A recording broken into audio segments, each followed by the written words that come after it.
بەڕێزان دووبارە سڵاوتان لەبێت بەردەوامین لەگەڵ زۆر بەڕێز کاک مەلا ڕسوولی پێشناس. کاک مەلا ڕسوول بەر لە ناوبڕەکە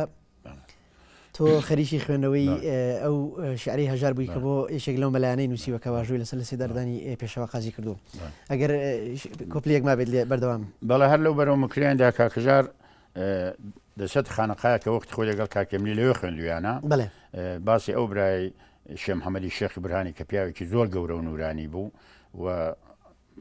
لە ژنانی ڕادەگەڵ ئێمە خزم بوو. دەڵێ خۆشەویست شێخ محەممەدی ڕیش سوورە لە خوددا یار و لە دنیا دوورە، چۆڕە ئاوێ بوو لە دەریای بێپەی دڵی دەریایە کە پێی پێنابەی. دا لێرەدا دەڵە 100 بری هێندە برای نەبوایە، پاک و بێگورگە بوو ئەم کۆگایە. دا ئەو پیاوە ڕەشتاڵەیەک بۆ ڕیشێکی سپی هەبوو. ڕیش سپی زیانە لە پەم و تۆزێ، ئابڕووی هۆزێ دەبا ڕێژ بۆزێ. هەدەست خۆش بێ کاک مەلا ڕسوول. زۆر باشە. ئێستا ئەمەوێ بێنە سەر وێزگەیەکی دیکەی ژیانی مەلا ڕسوولی پێشنماز کە ئەویش قۆناغی هەرزەکاری و بەشداری بووە لە سەربازی ئەو کاتی حکوومەتی شاو، تێوەگلانی لە کاری سیاسی و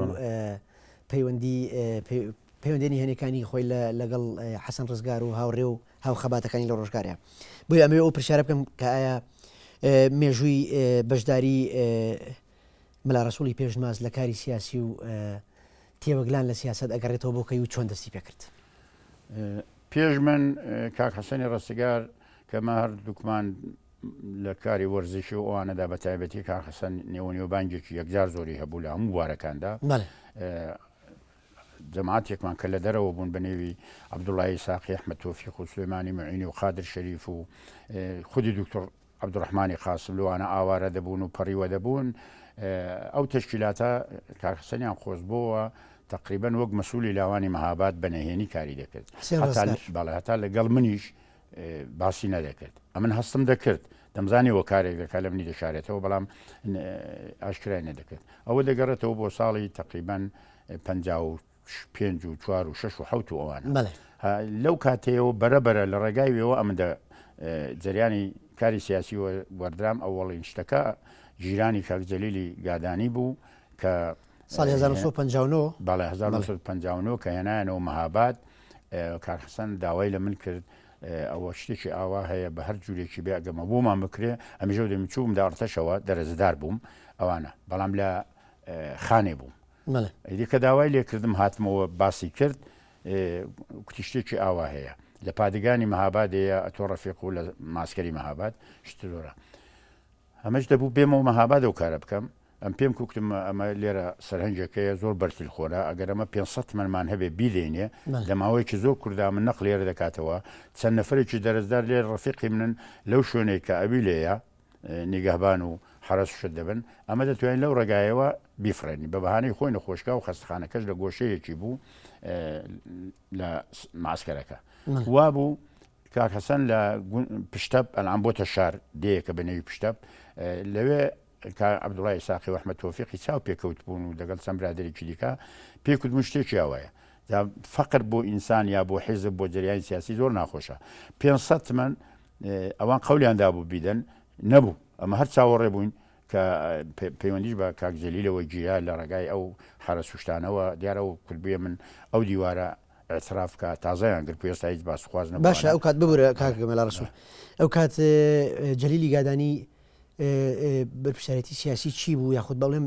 بە هۆکاری چی گیرا و چۆن گیرا؟ ئەو کاتی دیارە وەک عەرزم کردی لە 54 و 56 وانە تەشکیلاتی حیزبی پێشتر دەگەڵ حیزبی تودامە وەک هاوکار وابووینەوە، بەڵام کە برادرە جیابوونەوەیەک شتێک دەست پێ کردوانە ئەوانە بوو چەند کادرێکی بەرچاو لە منتەقەکاندا لەبانە ڕاتا بۆ خەتی کرماشانی شۆ تا دەکەوتە منتەقەی ورمێ ئەوانە وەک هەم قاچاق بوون هەم تەشکیلاتیان پێکەوە دەنا. کاک جەلیل بوو، سولەیمانی معینی بوو، ئەحمەد تۆفیق بوو، دکتۆر ڕەحمان و ئامۆزایەکی و بە نێوی ئیسماعیلی قاسم و کە دوایدا خەیانەتی کرد. ئەوانە هەموو کادری زۆر هاشمی قادر شەریف هاشمی هەختەلە بوو بەڵێ. ئەوانە دەورانی زۆر چاکیان هەبوو هەر ئەوەش بوو کە تەشکیلاتێکی وەسیعیان بەڕاستی بەنەهێنی پێکەوەنا هەتا ساڵی 59 کە ئەو تەشکیلاتە چەند کەسێک گیران هاشمی حوسێنزادە و کێوکێوانەی گیران ئیدی کاکزەلیری لە ڕێگای وانەوە گیرا و بەڵام ئەسلی ئەترافاتەکە کە نزیک 200 کەس گیرا اسماعیلی قاسملو کردی کە ئامۆزای دکتۆر قاسملو بوو. بەڵێ باشە ئەمە ئەو پرسیارە بکەم بەلامەوە گرنگە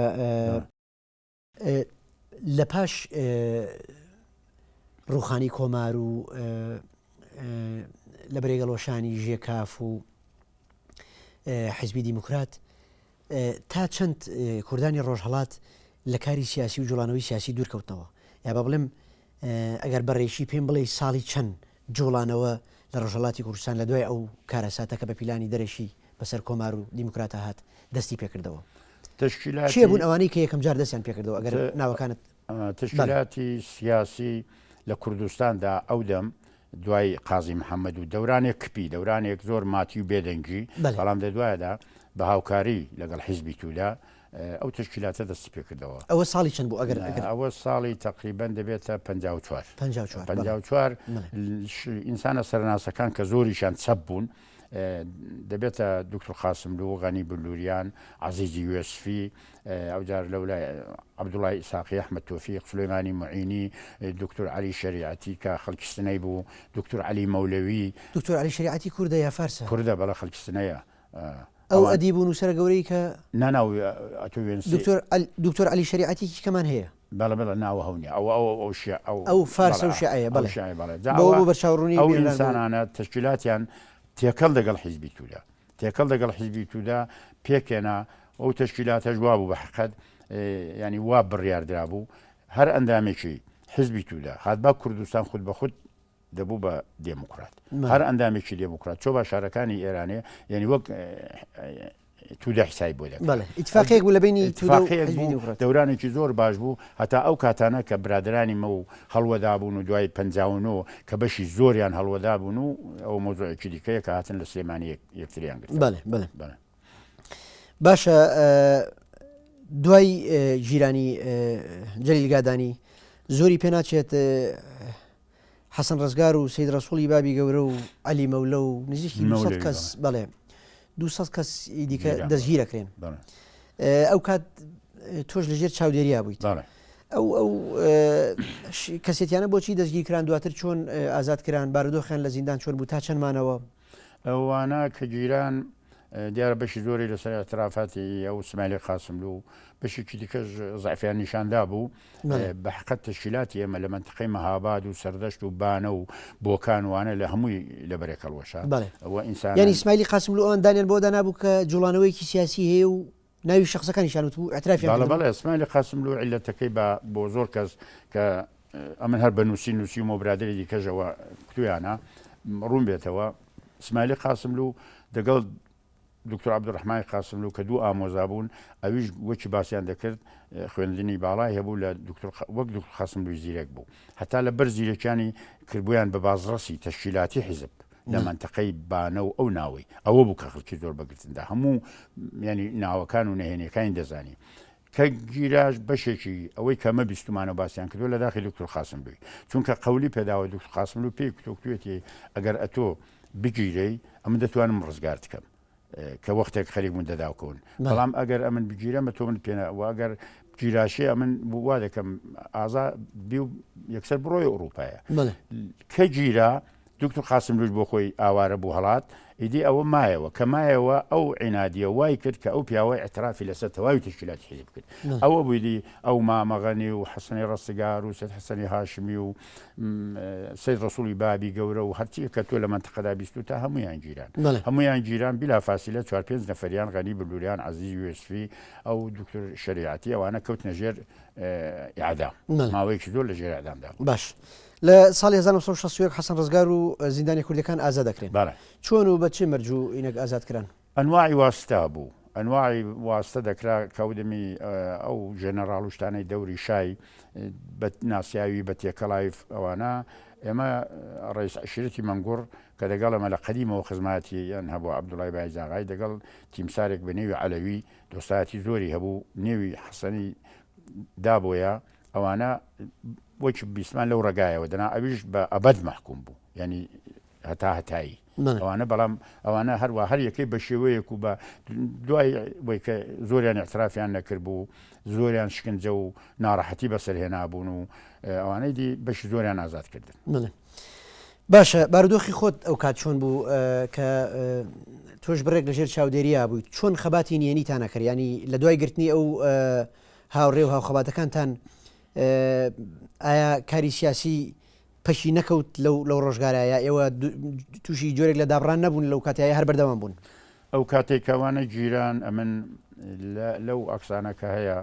ئەمن بۆ کوهنەوەردی و شاخەوانی لە پادگانی لەشکەرە تقریبان دەبێتە 20 کیلۆمتری ئەو لای تاران ئەم لەوێ بووم زۆریش مەترسیم هەبوو شەو و ڕۆژیانی دەپێژا خواخوام بوو دەورەکە تەواو بێ زوو بچمەوە مەهاباد بەڵام ئەوجا پێم خۆش بوو هەر تەواو نەبێ چونکە ترسمە و بمگرن بەڵام لەو کاتیدا ئەو برادرانە کە باسییان دەکەم سلێمانی معینی و یەسفی ڕێزوانی و ئەحمەد تۆفیق و جەماعەتی یەکجار زۆرمان هەڵاتن بینێک لە سنوورەکان بوون خەڵک دەیشارنەوە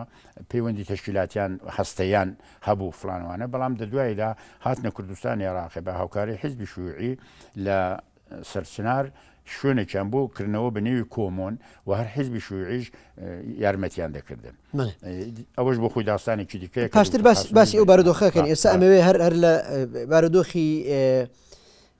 ئەو هەڵسوڕاوە سیاسیە کوردانی ڕۆژهەڵات بپرسم کە هێشتا لە ناو کوردستانی ڕۆژهەڵات مابوونەوە ئێوە ئەو کات چۆن پەیوەندیتان بەو پۆلە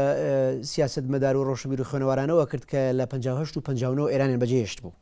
ئەحمەد تۆفیق و سلێمانی معینی و مینە شەم و مەلا ئاوارە و ئەمانە چۆن ڕەبت لە نێوان ئێوە ئەوانە چۆن بوو لە ڕێگای قاچاقچیەوە پەیوەندی دایمیمان تقریبەن هەبوو پاشان کە بوو بە مەسەلەن هاتنەوەی بارزانی و سەرهەڵدانی شۆڕژ لێرە ئیدی هەموو گەنجی ئێمە و هەموو ئینسانی کە تۆزێک هەستی سیاسی هەبوو دائیمە لەسەر هەست بووین بۆ ئەوەی خەبەری ڕۆژانەمان وەردەگرت کە لێرە چڕووی داوە هەر لێرەشکە و برادرانەمان لە کۆمۆن بوون بەشێکیان کە هەر ڕەشۆکی ترسابوون و ترسیان ڕێنیش بوو لە دێهاتەکان هەڵات بوون بەشی زۆریان تقریبان 6 نەفەریان هاتنەوە بەڵام مەحدودەیەکی لە 15 کەسیان ئەوانەی کە نێویان دێنین ئەوانە مانەوە بە دوایشدا هەر لە ڕێگای حیزبی شووعیەوە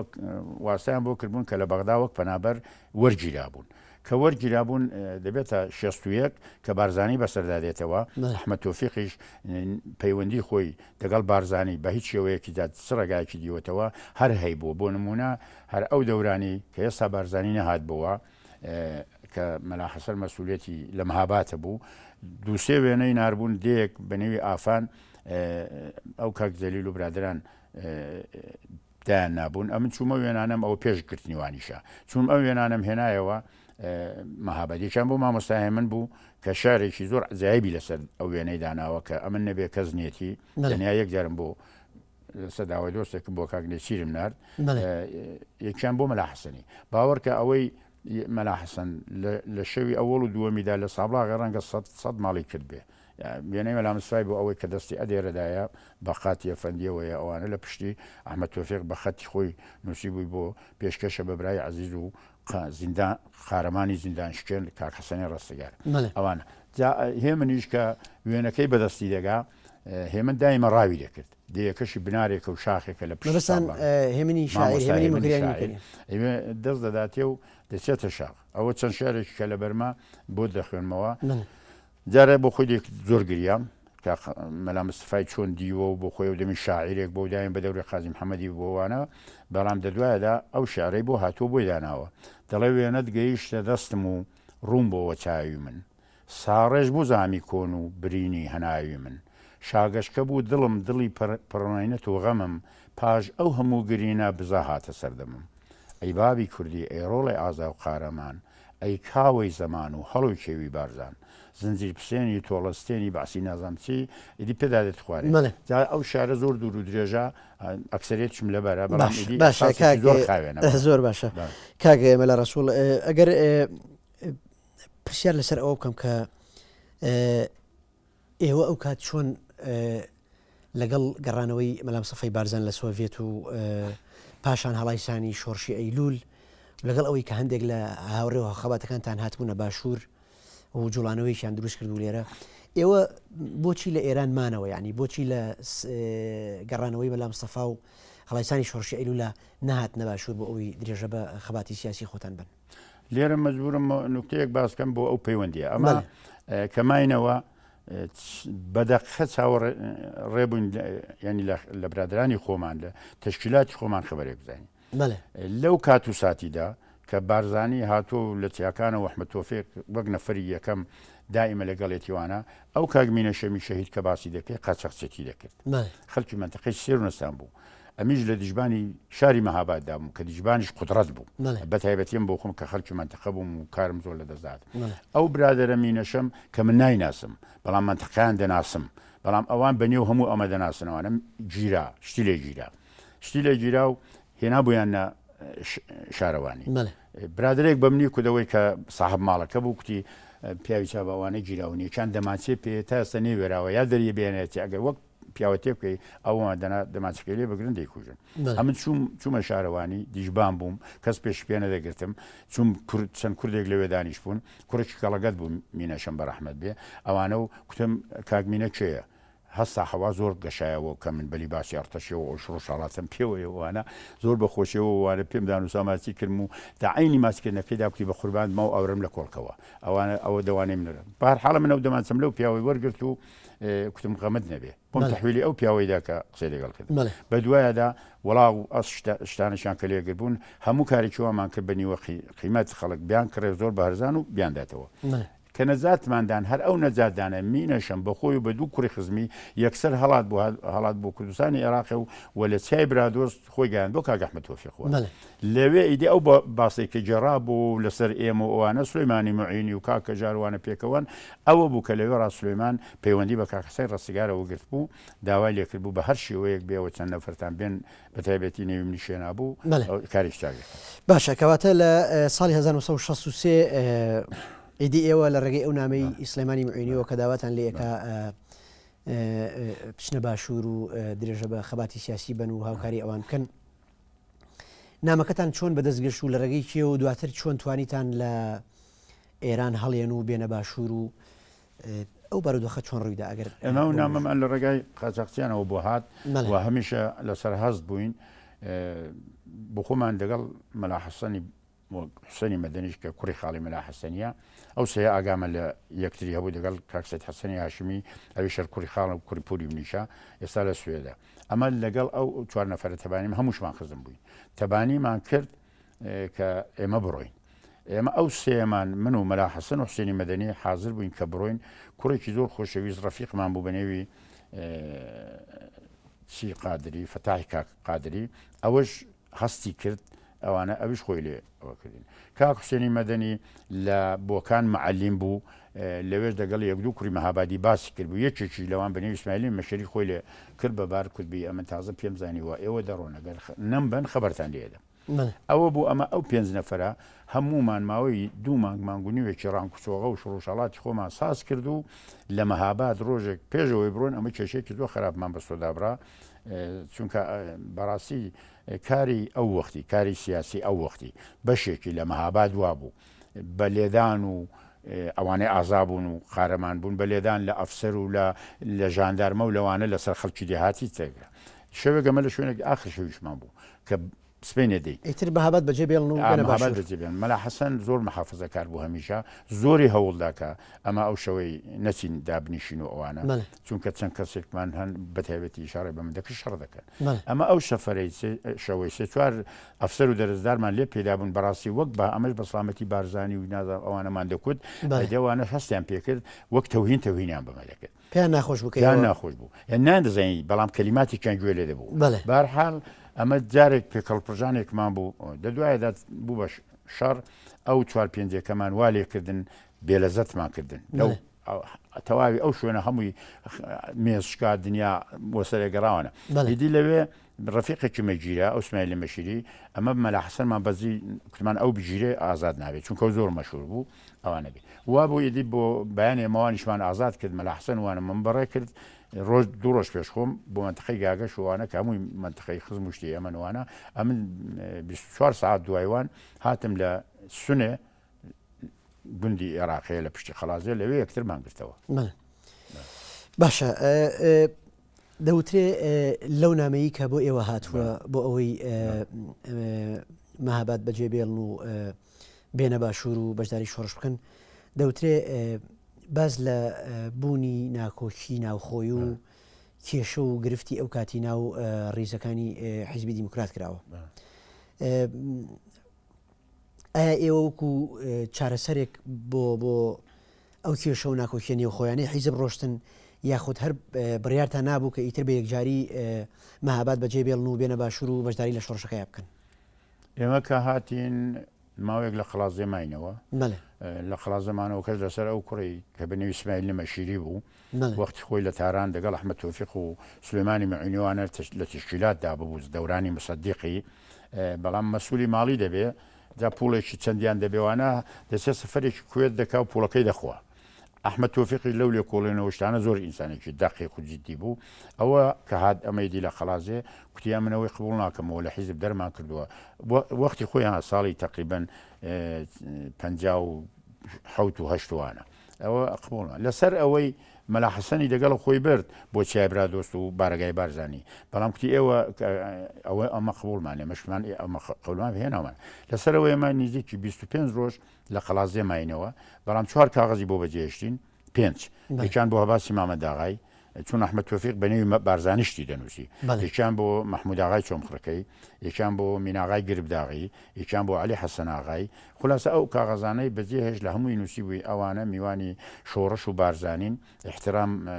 گرتن لەوانە احترام گرتن لە شۆڕش و بارزانانی و ئەمەش بۆ ماڵانەدا بەش بووین و زۆریان خزمەت کردین بێحەد وانە هەتا خەبەرمان بۆ هات چوینە لای برادران کە چوینە لای برادران لەو شوێنەی لە چای برادۆست کە شایەکی زۆر ئەستەمە و شوێنێکی یەکدا زۆر مهمە چی لێیە ئەحمەد تۆفیقی لێیە هەژاری مکوریانی لێیە مەلاباقی لێیە سلێمانی معینی لێیە کۆمەڵک برادری دیکەمان کە پێشمە هات بوون وەک مامەندی قازی و زەعفەری کەریمیوانەشە و مەهابادی بوون ئەو تیپە هەموو لێوێ بوون کە ئەمەش پیانەوە متەوەسیل بوون و چەند برادێکی کەشمان دەگەڵ بوون هەر ڕۆژی ئەوەڵە ئەو سابقەی زێنی پێشتریشمان هەبوو ڕۆژەکانی ئەوڵە بۆمان دەرکەوت کە کاگ ئەحمەد ئەو جووری کە ئەمە وەک تەشکیلات پێشتر دەمان ناسی ئەوە نییە کاگ ئەحمەد ئێستا بۆتە بڕاردەرێکی تەنیایی بۆ خۆی هەر بڕارێکی بدا هەرچێکی بداوانە و پێشتریش پێمە ئەو بەرپرسی حیزبی دیموکرات نەبوو بەرپرسی یەکەم بوو سلێمان بەرپرسی دووەم بوو پێشمەش پیاوێک بەنێوی چۆخاکەریم کە بانەیی بوو 4-5 نەفەر بوون زۆریش پیاوێکی بنێ و ئازا بوو چۆخاکەریمی بڵەسەنی ئەوانەی چەک کرد بوو چەکی کرد بوو دەری کرد بوون پێش بە دوای وانیشدا جەماعەتی کێورایم بەرێنی خاڵەسکەندەر و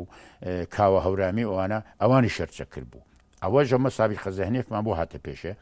کاک سەلاحی موحتەدی و کاوە کە محەممەدی یەرخانی زادە بوو ئامۆزای بوو ئەوانیش لەژێر تەوژمی حکمی ئەحمەد تۆفیقی دابوون بەهانەی پێدەگرتن بەرحاڵ ئەوانیشی بەر جوورێکی بێ هەر لەو کاتیدا دوور خستەوە نۆرە گەیشتەمە بەڵام ئەمە کە گەیشتی نەوێ و دەگەڵ ئەو برادرانی پێشمەرگە و دەگەڵ ئەو کادرانێک کابوو ئەمە هەمووان یەک دەست بووین سلێمانی معینی تەنیا لە کن مەقسەدێک رفایق بەڵام لەبەر هەم لەبەر شخصی بارزانی کە ئەو هەموو احترامی لێ دەگرتن هەم لە ترسی ئەحمەدی نەیدەوێرا لەکن هیچ ئینسانێکی دیکە نەزەری خۆی بڵێ زۆر باشە کاک زۆر بەڕێز مەلا ڕەسووڵی پێشنماس یەکەمین بەرپرسی مەکتەبی عسکەری و ئەندامی مەکتەبی سیاسی و سەرکردایەتی حیزبی دیموکراتی کوردستانی پێشووی ئێران